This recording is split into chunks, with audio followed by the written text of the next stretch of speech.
Thank you very much, Anthony. And ladies and gentlemen, I'm pleased to see that so many have stayed to the end. I hope it will not be a bitter end. So what I'm going to do is to discuss some of the aspects that we have at the Volvo Group when it comes to private-public collaboration with the educational sector. I could have well said that the title of my talk is really Collaboration of Good Forces, and forces that are needed more than ever, I think. So what I'll do, I'll give you a short background to the Volvo Group, so you know from where we are coming and where we are heading. Also, so I don't have to answer any questions about the Volvo cars, because we divested Volvo cars in 1999 to Ford Motor Company. We realized that we were number 24 in the marketplace, and we didn't find any number 25. So we sold the car part off, and we are today concentrating on commercial vehicles. That is trucks, buses, construction equipment, but we also produce parts for the aerospace engine and marine engines, and of course provide financial services to our customers. We operate a number of truck brands that we own fully, and in terms of sales in the truck area, and that goes also for the buses, we are number 2 in the world after a company which name I just slipped my mind. And that is when it comes to sales. But if you look at the number of vehicles being sold, not their value, but the number of vehicles being sold, we are number 5. And the 3 remaining parts coming in between us and the other one, which is a German company, are all Chinese.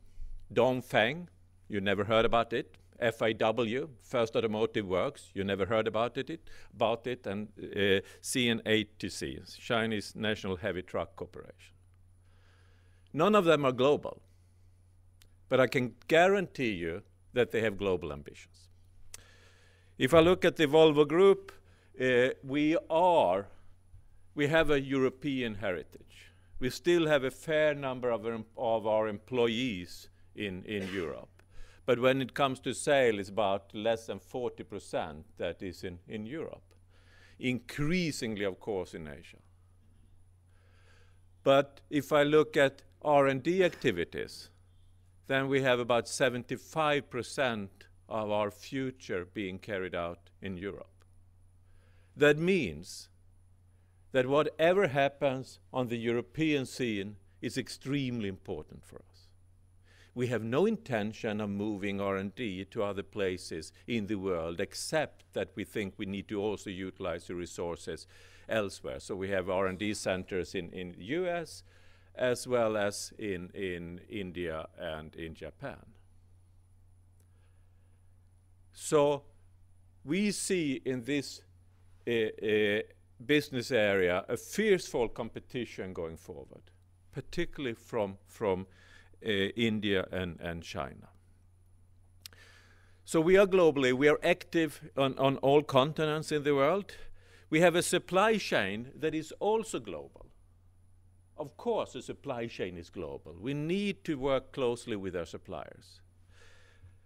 And in that supply chain, we have the most important supplier of them all, that is the educational system. Is by far the most important supplier of them all. So that means that we cannot ignore the educational system. That means that we need to take active part in the educational system. We have done so over a long time, but not to that extent that we ought to have done this. And I'll come back to that in the end. What are the obstacles? What are the bottlenecks going forward? Because there are obstacles and bottlenecks. I'll try to start off before coming into sort of more details what we are doing and what we are doing together with other industries here in Europe. And I particularly would like to sort of focus on what is being done within the European Roundtable of Industrialists, which is a group of 50 CEO and chairmen of the largest companies in Europe. The largest companies with a European heritage, but they're all global. But let me first start with the challenges we are facing. There are many. I mean, we have the climate. I've already mentioned the competitiveness. We have the urbanization, which of course affects us being active in the transport sector, and we have the financial crisis. 2008, after the Lehman Brothers collapse, the rug was pulled beneath our feet. 60% of the sales of hard products were gone. In December 2008, the order intake for trucks in Europe was minus 18,000. You can ask yourself, how in the heck can it be minus? We had customers that simply couldn't get credit. The liquidity in the market was so low, so they couldn't get credit to pay the trucks. And I tell you, there are very few customers that pay trucks cash, and there are very few customers that buy trucks just for the fun of it. There are a few, but very limited. During that time, we saved on all costs that you could imagine, except two. We cut everything that you could imagine except our efforts in research and development, and except our engagement with the educational system. The latter is just a small part, but the R&D part is for sure not small. And we did that. We refused to cut costs in those areas because we need to look forward. We are now in the same situation where we have politicians in US that doesn't sort of agree upon anything to correct the crisis in US. I think the crisis in US is much more easy to correct, provided you have the political willingness. And then we have overspending in many areas in Europe and the debt crisis in Europe. Up until a few weeks ago, we saw nothing in the real economy of that crisis, but now we start to see hesitations going forward. So obviously, we need to learn to live in a volatile environment, and we need to learn to live in a volatile environment without forgetting our future. In our case, if I forget the financial crisis, we have real challenges that are out there which relates to congestion, city air quality, casualties on the roads, CO2, of course. Just to give you a sort of ballpark figure, congestion in Europe costs about 1% of the total GDP in Europe annually. There are 1.5 million people killed on the roads globally, 40,000 in Europe, about the same number of people in US. Then you can imagine where we have real challenges. How do we meet those? Well, we have to meet those by decreasing the environmental impact, balancing mobility and accessibility, and ensuring high safety and high security levels. That's for our small sector, or perhaps not that small, but for our sector, huge challenges. And how do we go about to meet those? What are the crucial features in meeting these challenges?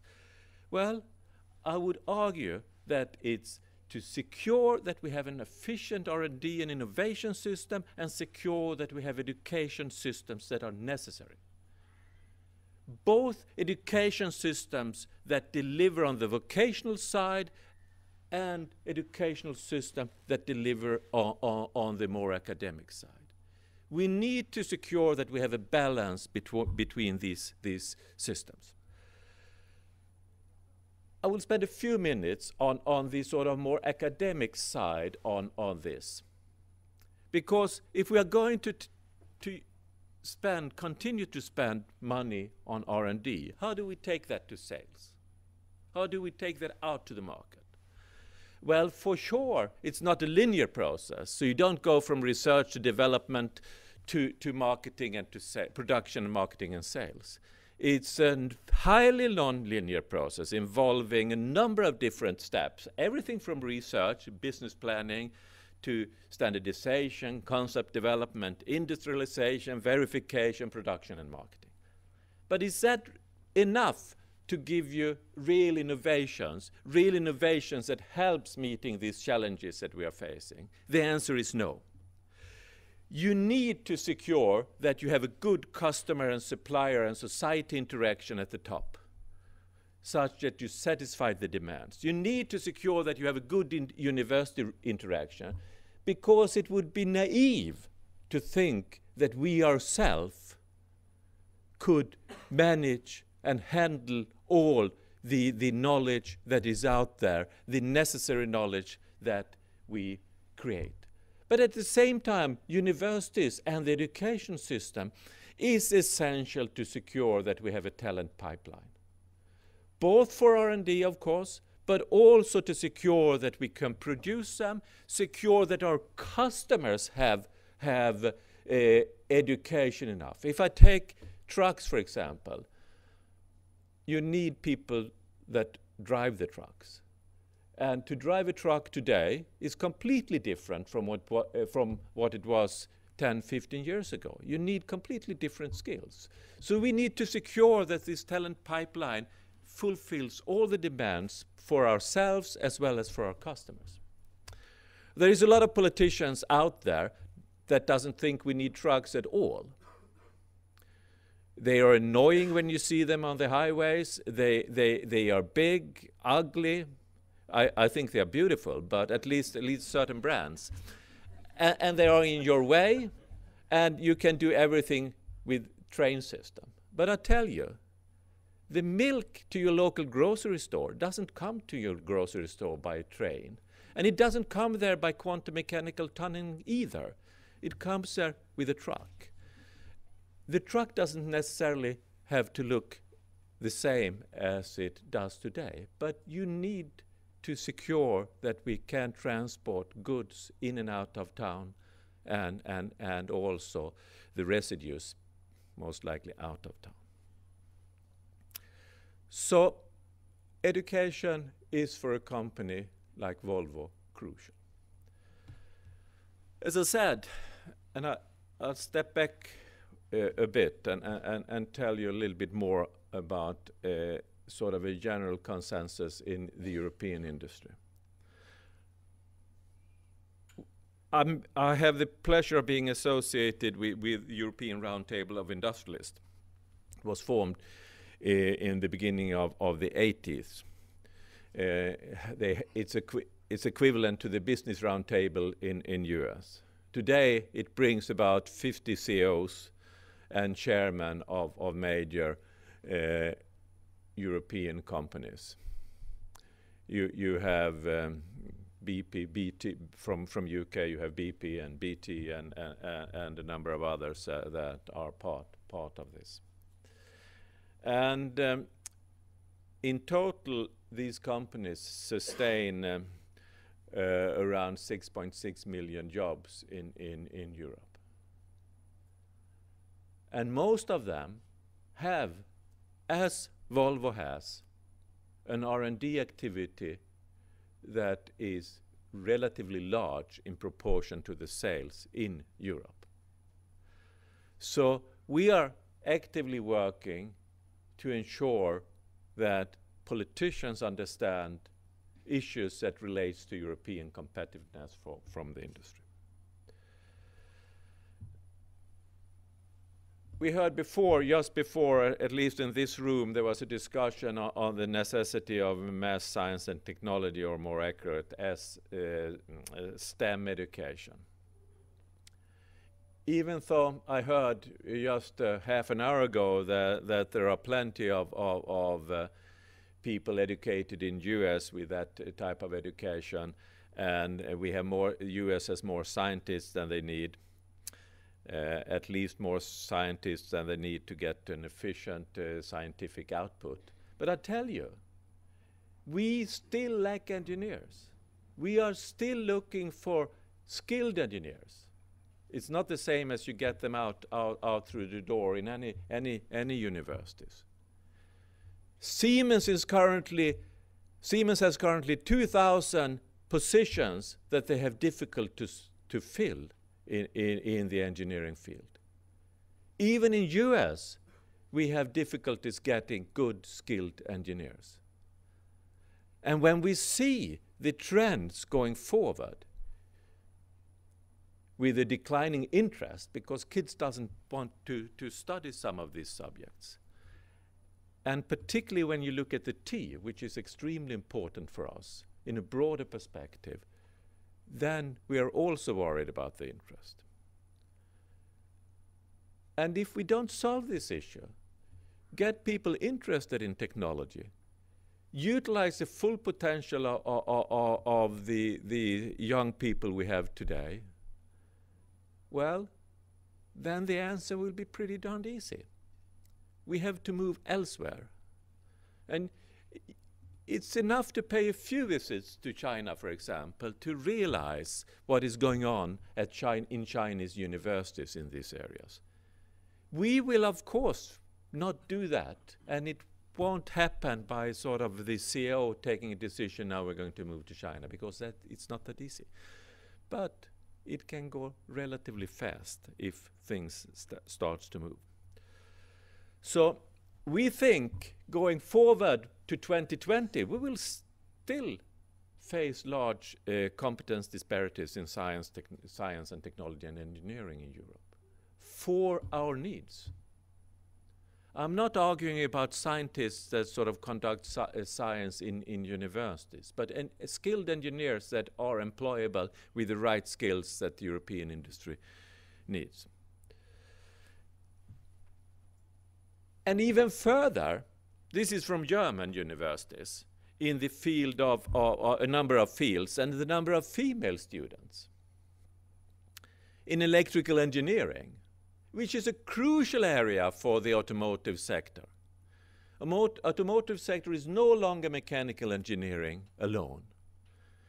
In the simplest truck we sell, we have 32 computers, each with a capacity that is pretty large, each sitting in an environment that is pretty lousy. Each need to function. So we need electrical engineers. And when we look at this figure, the German system, no matter how good it is in terms of producing engineers, in certain areas like the information technology, electrical engineering, it's pretty down lousy in terms of getting women engaged. And this is more than a problem for the industry. It's also, I think, a democratic issue that one needs to address eventually. If you see pictures like that, this is the development in total number of enrolled students in Germany for electrical engineering. Well, there is a positive trend. Yeah, sure. But, ladies and gentlemen, if you look at this, this puts it into relationship to the males. If you look at the extrapolation of this straight line I just showed you, we need geological time frames before we reach a reasonable figure. This is, of course, for us totally unacceptable. I wish I knew the reason, but I know one issue that I think is extremely important. The industry has been far too inactive in arguing and working together with the educational system, explaining what it's all about. Far, far too inactive. And we need to change that. I'm not saying that that will dramatically change these figures, but we can simply not afford to go forward with a pace like this. Now this is Germany, currently the industrial engine in Europe. We have the same situation in a number of other countries in Europe as well. I think there are very few exceptions to these figures. The slope might be different. So obviously, from my point of view, we have an a real big issue. So ERT have concluded that, well, we cannot simply sit and wait. We need to at least argue for that there should be a larger interaction between different stakeholders, and they need to coordinate their efforts. I wish that you had conferences like this in all countries in Europe as well as in US. But I also wish that at these conferences, half of the people would be people from the business sector, not necessarily from the industry sector, but surely from the business sector. So Anthony, you have a huge task to next year to secure that you have an audience that are containing more people from the business sector. And I can volunteer that we will be willing to help to secure that at least ERT companies would join. But we need to spread these efforts in Europe, because I think it's an excellent initiative. All politicians have visions nowadays. We have the Vision 2020 for Europe. Sustainable, inclusive, and smart growth will take us to the lead. ERT has also a vision and a follow-up system. If you go in on europeontrack.eu, you will see how we monitor what the politicians are doing. But the vision of ERT has 5 pillars. It talks about sustainable growth, global markets, innovation power, and education and culture as the driving force for productivity, and a transparent, reliable, and decisive governance structure. And we witness the lack of that every day, and this is urgent that they get their act together and solve the issues. So, in the educational field, the recommendations are that we really should build national platforms to support initiative for interactive interaction between business and schools on all levels.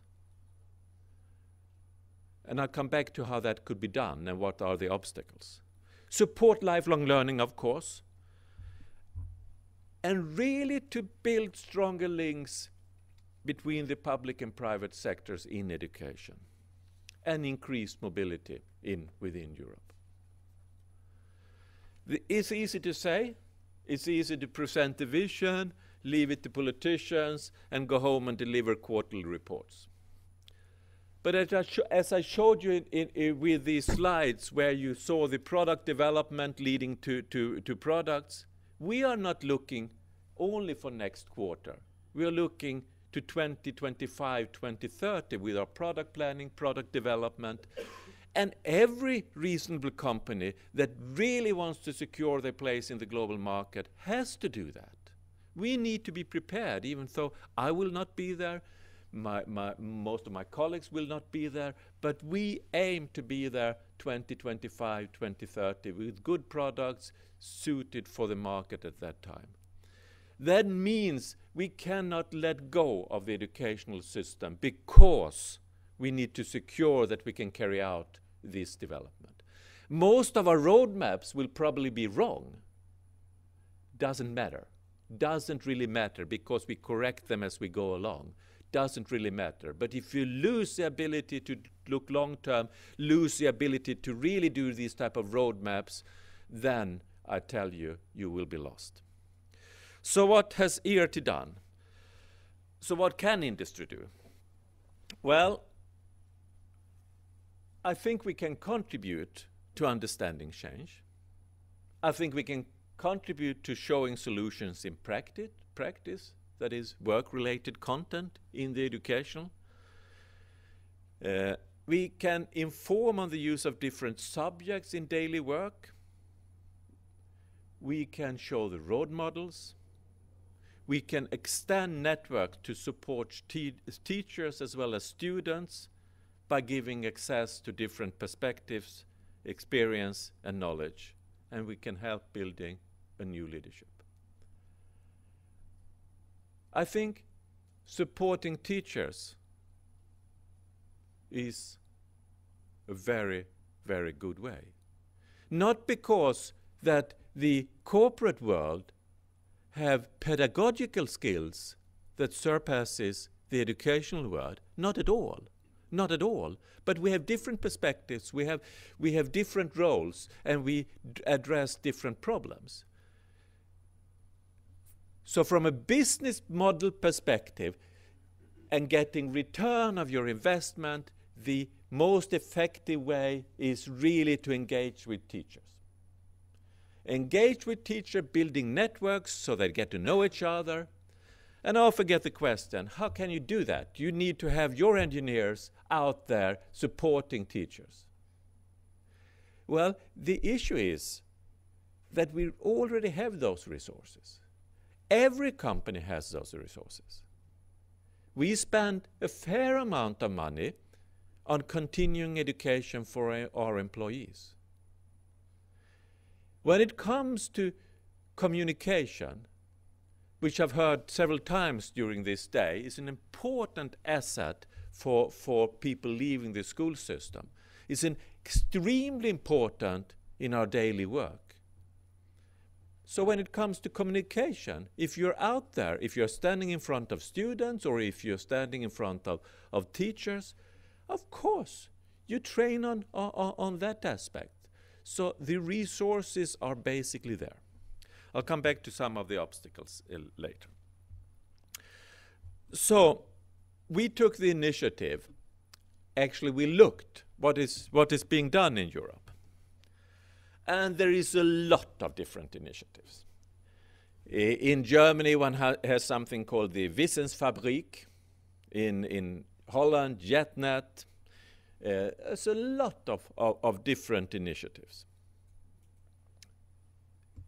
They have a few issues in common, a few problematic issues in common. The scale-up issues, there are about 100 million students in the educational system in Europe today, so the scale-up issue is of course an issue. The evaluation part is also an issue. None of them really do evaluations. What does this really mean in the longer context? What does this really mean for the business sector? And we lack research in that area. So anything we can do to support universities to engage in doing that type of research. Because industry is used to measure, and what gets measured gets done. So I think that is an important area. And the third problem, they don't learn from each other. There are very little learning in between these initiatives. Conferences like this could help, and there are other issues that could help. So we got in touch with the European Union. We had lengthy discussion with the European Union. We talked with something called the European Schoolnet, which is an organization founded by the Minister of Education in Europe, not only EU, but also outside EU. They were started as a project really to bring IT tools into the educational system. Now they do much more. So we started saying, well, we should at least in Europe coordinate the activities that we have ongoing, since we have so many. We don't need to start new. We need to coordinate them to see to that they are based on needs analysis, to see to that they are based on research, as I also mentioned, evaluation, see to that they conduct a common development, and see to that they are a repository for best practice. So coordinate and support and disseminate and stimulate. So we, after a lot of work, convinced the European Union that they should put up at least resources to help getting this off the ground. And we engaged European Schoolnet. And now we have something called Ingenious, which is really something focusing on the interaction between business sector and the educational system. It's run by the European Schoolnet, and you have the web page here. It's just taken off this summer. We spent the spring discussing the contracts with the Commission after they have granted this, but now we are really up running. And it's coordinated by the European Schoolnet. And these are the partners currently involved. And you can see that there are a number of companies, there are a number of organizations, and there are companies, not only European companies, Sabancı Group, which is a holding group in Turkey. Of course, the proof is still in the pudding, and we have just put the pudding in the oven. But this is really something which we think at least could make a small contribution to developing the business-university interaction in Europe. I yesterday had a meeting with Androula Vassiliou, who is the Commissioner for DG EAC for Educational and Culture. She really urged for seeing to that we get meetings like the one that we just experienced on a regular basis in Europe to really see to that the stakeholders meet. The European Union has created two forums. One is called University Business Forum, and the other one is called University Education Forum, just to get stakeholders to meet, to talk the same language, to show respect for each other, and to increase the knowledge of each other's day-to-day work. And I think there is a lack of knowledge, both in the educational system, on the industry conditions, and I can tell you, in the industry on the premises for the educational system.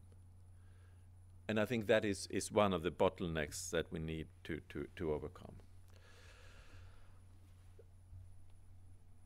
So let me then spend a few minutes on some of the hinders on the road forward. Before doing that, I've told you nothing about what Volvo does, but Volvo is engaged in a number of projects. We have two schools that we run together with municipalities, focusing both on vocational and more academic education that we own together with two municipalities in Sweden. We are taking part in a number of different initiatives, and we have done so for a long time. But it's not enough, and we have been engaged in starting a project within Sweden focusing on exactly this area as well, involving many companies. But what are the problems? Well, I think there are some reluctant attitudes in the educational system. There are countries in Europe where this is really a no-no. You can't come into, I mean, we have, you saw on, you didn't see on the map, but we have large activities, not only in Sweden, but in Germany, in Poland, in Belgium, and not to mention France, where we produce Renault trucks and have a large development part. In France, the educational system really doesn't allow you into them, because they think that you should make advertisement for your products. And even when we have products like trucks, and there are no school kids that buy a lot of trucks, and neither do the teachers. We are simply not let into the school system.